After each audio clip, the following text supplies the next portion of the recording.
Now, I'm not going to be one to say that it's cold today, because cold is like a word reserved for snow and ice beam and blizzard and getting frozen for 15 turns, and basically not Arizona. But the thing is that it's a little nippy outside and our heater's broken, so I will just call it a lack of heat, and that kind of explains why I have a jacket on. But what's up, guys? Welcome to Wednesday's upload. I have something a little bit different, a little bit shorter, but still more or less a good one. Definitely has some interesting thought process to it. And it's actually a monotype match against someone by the name of Simplepain. If you guys enjoyed monotype, I do have I have a text first off, which I will answer later.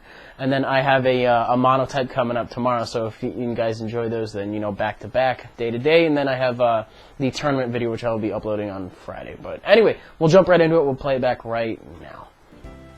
Alright, now the thing is with monotype, you pick a type, your opponent picks a type. You know, there's 17 types. I did not actually think that my opponent would pick the same type and 3 of the same Pokemon.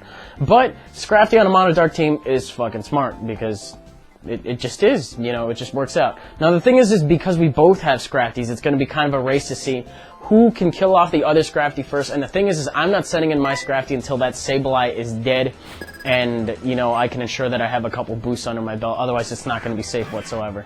But I lead with Zoroark disguised as Sableye, which ordinarily isn't really a good idea. But I'm thinking he's going to want to lead with Sableye in the first place to try to fuck up whatever I have out. And now that he's looking at it, he's probably, you know, he tricks a Flame Orb onto me, which is kind of interesting in itself. But I'm going to hit him with a Night Daze, you know, letting him know that I'm sure as fuck not a Sableye. But this thing doesn't mind having a Flame Orb too much. I mean, I get a little bit of a, you know, a attacking drop because he now has my Life Orb. But the cool thing is, you know, I don't have it on Scrafty, I don't have it on a physical attacker. I certainly don't have it on my Sableye, which is what he was led to believe. And I do kind of get a crit on the Flamethrower here. I would have gone for another Night Daze. I don't think the Life Orb would have hurt, the lack of a Life Orb would have hurt my damage output that much. But he brings in his Honchkrow. I was kind of thinking of a Scarf, and I was prepared to just leave it in to die to figure out that information, you know, go for Focus Blast on the off chance he wanted to scare me into switching and then go for a sub. But it turns out he's special. And, you know, he now reveals that I'm not a Sableye, which is no big deal. But the thing is now that he's, I see that he's Life Orb and stuff like that, so I might as well just take him out with a Flamethrower, you know, not to risk the miss or anything like that. He could have gone out into Hydreigon, but, I don't know. I guess, you know, Special Honchkrow works out for some people, not necessarily him. So anyway, he goes into a Scrafty now, which is like, I better try to take this thing out as soon as I can. Go for the Focus Blast, and, you know, Focus Blast turns into Focus Miss, as it tends to 30% of the time, and by 30 I mean like 300% of the time. But, I hit my second one, which is nice, but the thing is that Scrafty is such a bulky motherfucker, it's not going to get taken out in one hit. It's going to bring it pretty low, which is cool, and the other thing is I know that I have this thing more or less under control as long as I can hit one, because I'm not seeing... Well, right now I'm not seeing lefties, which is cool. I do die from my own burn damage, but I have 2 priorities on one Pokemon. One of them that won't necessarily kill, but the other one, you know, combined with both of them in the form of Fake Out and Ice Shard, will be able to take it out, because Scrafty does not have any priority.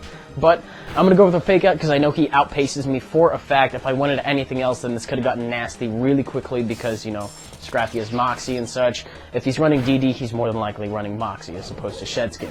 But I go for Fake Out Ice Shard, that does take it out, and he brings in his Sazendora immediately after. Now, something I could have probably played a little bit better, probably could have gone into Sableye to scout out what he was going to do and then recover on the switch, as opposed to just going for set damage here. It's not necessarily bad for me, it's just kind of weird, because now I don't know what item it actually is. I do suspect Scarf over all else, and then Specs, and then Life Orb, and then weird shit below that. It usually ends up being one of the first 3. But since I went for a priority move, I don't know what he is. I'm suspecting that he's Choice, which is why I go into my Sableye. I go for the sub, and he surprisingly stays in and goes for another Focus Blast. I don't know why. That might have been a misclick. Maybe he wasn't paying attention. I don't really have an explanation for that last turn, to be honest. But now that he sees that it's not affecting me, and he's probably locked in, you know, he's going to go ahead and switch out and go into his Drapion as I go for the Will-O-Wisp, but I end up missing.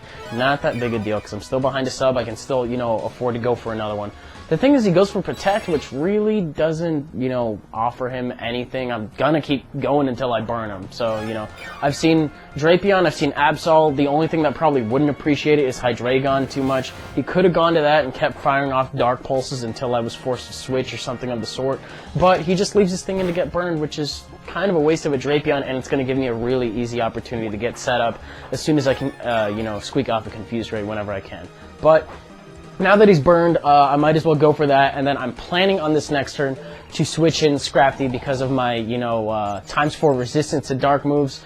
I think, and I could be wrong, I'm not really remembering properly, but I think no, it's the other way around. Poison has a resistance to fighting. I'm not going to be taking much from a Burn Drapion any way you cut it, so if he wants to go for his Dark-type move, great. I don't think he'll be going for his Poison-type move because Ghost resists Poison, I know that for a fact. And, yeah, so he's confused and stuff. If he hits himself, great. If he doesn't, then I'll take it awesome. This is actually, I switched this over from being lefties to Lomberry, and it has since been working out very, very nicely. So I'm actually going to Dragon Dance on the switch. I know he still has a Hydreigon, but I don't know what item it is. This is probably why that play with Weavile was a little bit weird.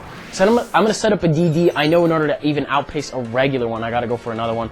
What I should have done right here is killed it off, because he's going to go for the Focus Blast now, but like the previous example, off of a Zoroark, it will not kill, and off of a Hydreigon, it'll do a similar amount. It did about as much mine to him as him to me, so I figured I could have taken at least one. I go for another Dragon Dance here, pretty stupidly, not thinking that he was Scarfed, but thankfully, you know, Eye for an Eye comes back in the form of him scoring a Focus Miss as well. And this is basically the beginning of the end, because I get some health back, I got Moxie, I got Lomberry, everything like that. Sableye is gone. I have a quad resistance to any form of priority he might have left, which I think the only thing is Sucker Punch on his Absol. He just kind of leaves this thing in. I think I'm at like +3 with Moxie, just going to punch that thing right in its face. And I get like a lot of health back, if not all of it. That's just a lot. I don't even know what to say here. You're kind of just watching, you know, a Scrafty sweep at this point. But I'm at +4, and I'm at the point where, you know, it's my +4 Scrafty, and I'm just going to punch his face right off of his face, which is what I do. And, you know, +5 with Moxie and all that. Mono Dark is really interesting. I gotta say that because there's, you know, a couple of different dark types. Just Mono type in general is pretty interesting. Tomorrow's match is actually a really interesting one. I use a poke that I don't normally use at all. But that's going to do it for today's, guys. Kind of a short one, but if you enjoyed it anyway, you're welcome to leave a like, rating, comment, subscribe, do your thing. I don't know if TCGO, I left that public, but I don't think it published properly, so hopefully it'll be up by the time I upload this. Hopefully you guys will actually be watching this video. God forbid, you know, sub boxes get broken again. Might do Penumbra tonight, haven't decided yet. That should do it out of me. Tournament people, please, please, please get those matches done on time. I don't want to have to deal with people, you know, dropping and stuff. I still have an actually decent amount of slots open because of people dropping, saying that they're too busy. So if you're still interested in entering that, I might have a couple available. You know, just leave a comment on the round 1 bracket video and I'll see what I can do for you. Other than that, that'll do it out of me, and I will see you guys tomorrow.